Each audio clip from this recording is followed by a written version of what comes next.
հիշում ես այս տարի շատ գրքեր եմ կարդացել, օրինակ Փոքրիկ իշխան, Վիշապաքարի գաղտնիք, Ջերսոմինոյի Հապրփաների աշխարհում, բայց ամենակարևորն է ձեզ տամ կարդալ Արագ Հայկ Աչապահյանի բոլոր գրքերը։ Այս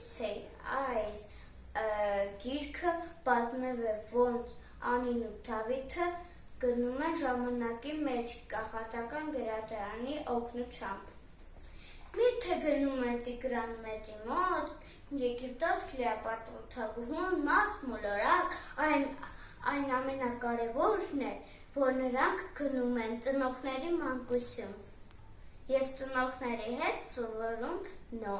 նույն դպրոցում։ Շատ երջանիկ կլինեմ, որ խորհուրդ կտամ բոլորը կարդաք այս գիրքը։